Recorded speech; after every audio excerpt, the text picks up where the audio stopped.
তুমি কি কখনো ভেবেছ কখনো কখনো আল্লাহ এমনভাবে সাহায্য করেন যা মানুষের চোখে অসম্ভব?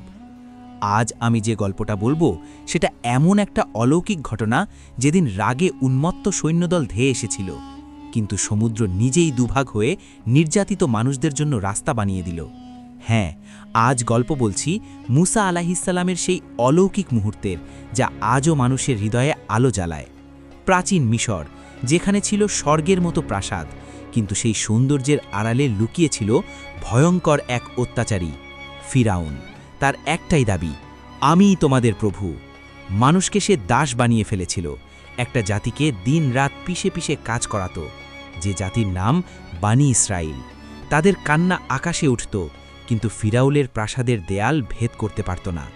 এদের মুক্ত করার জন্য আল্লাহ পাঠালেন একজন নবী, নাম মুসা আলাইহিসসালাম।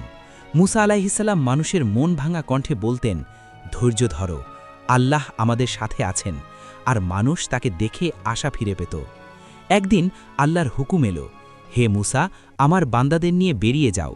রাতের অন্ধকারে যখন শহরের দরজা ভারী নীরবতায় ডুবে, মুসা আলাইহিসসালাম তার জাতিকে নিয়ে যাত্রা শুরু করলেন। হাজারো মানুষ, বৃদ্ধ, শিশু, নারী, সবার চোখে ভয়, কিন্তু মনে পূর্ণ বিশ্বাস। তারা বালুকাময় পথ ধরে হাঁটছিল, আর আল্লাহ তাদের সামনে আলো পাঠাচ্ছিলেন। মুসা আলাইহিসসালাম বেরিয়ে যাওয়ার কথা যখন ফিরাউন জানল, সে রাগে উন্মত্ত হয়ে উঠল। আমার অনুমতি ছাড়া কেউ বেরিয়ে যাবে কিভাবে? সে পুরো বাহিনী নিয়ে ধেয়ে এলো। ঘোগার খুঁড়ে মাটি কাঁপছে, সৈন্যদের চিৎকার পুরো মরুভূমি কাঁপিয়ে দিচ্ছে। বানি ইসরাইল পেছনে তাকিয়ে দেখল এক বিশাল কালো ঝড়ের মতো ফিরাউনের বাহিনী। তাদের মুখ ফ্যাকাশে হয়ে গেল। রাত ধীরে ধীরে ভোরে রূপ নিচ্ছিল। মুসা আলাইহিসসালাম লোকদের নিয়ে সমুদ্রের তীরে পৌঁছে গেলেন। সামনে গভীর সমুদ্র, পেছনে ফিরাউনের বাহিনী। মানুষের বুক কেঁপে উঠল। তারা কান্নায় বলল, হে মুসা, আমরা তো ধরা পড়ে গেলাম, এখন আমাদের বাঁচার কোনো পথ নেই।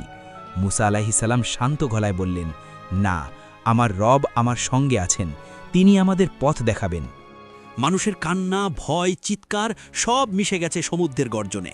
মুসা আলাইহিসসালাম তার লাঠি উঁচু করে ধরলেন। এক মুহূর্ত দুনিয়া যেন থেমে গেল। তারপর এক প্রচণ্ড শব্দ, সমুদ্র যেন ভয় পেয়ে দুই দিকে সরে যেতে শুরু করল। জলের পাহাড় দুদিকে উঠে দাঁড়ালো, আর মাঝখানে তৈরি হলো দীর্ঘ শুকনো রাস্তা মানুষের চলার জন্য।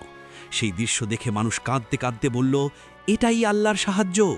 তারা তাড়াহুড়ো করে সমুদ্রের ভিতর সেই শুকনো রাস্তা দিয়ে চলতে শুরু করল। মুসা আলাইহিসসালাম তার মানুষদের নিয়ে প্রায় পার হয়ে যাচ্ছিলেন। এদিকে ফেরাউন সেই রাস্তা দেখে হেসে উঠল। আমিও এই রাস্তা দিয়ে যাব। সে মনে করল এটা তার শক্তি, কিন্তু তখনও সে বুঝতে পারেনি এটা তার শেষ পথ। ফেরাউন তার বাহিনী নিয়ে সমুদ্রে ঢুকে পড়ল, আর তখনই অলৌকিক দৃশ্যের দ্বিতীয় অধ্যায় শুরু হলো।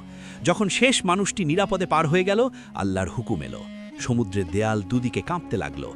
তারপর প্রচণ্ড গর্জনে এক হয়ে গেল। জলের বিশাল পাহাড় ফেরাউনের বাহিনীর ওপর ভেঙে পড়ল। মুহূর্তেই সব শেষ। আরেকদিকে দাঁড়িয়ে মানুষ দেখল, যে শাসক নিজেকে প্রভু বলতো, আজ একটা ঢেউও তাকে রক্ষা করতে পারল না। সেই সকালে সূর্যের আলো ছিল অন্যরকম, যেন মুক্তির আলো। মানুষ কাঁদছিল, কিন্তু সেই কান্নায় ছিল আনন্দ, তাওয়াক্কুল, বিশ্বাস। মুসা আলাইহিসসালাম আল্লাহর সামনে মাথা নত করে বললেন, হে আমার পরওয়ারদিগার, তোমার সাহায্য ছাড়া আমরা কিছুই নই। বানি ইসরাইলদের জন্য সেই দিন ছিল একটা নতুন শুরু। দাসত্বের শৃঙ্খল ভেঙে তারা পেল স্বাধীনতার স্বাদ। আর সবচেয়ে বড় কথা, তারা দেখল আল্লাহ যখন সাহায্য করেন, তখন সমুদ্র মানুষকে রাস্তা দেয়। এই গল্প শুধু ইতিহাস নয়, এটা বিশ্বাসের গল্প, এটা তাওয়াক্কুলের গল্প। এটা শেখায় মানুষ যখন আল্লাহর উপর ভরসা রাখে, তখন অন্ধকার রাস্তা থেকেও আলো বের হয়।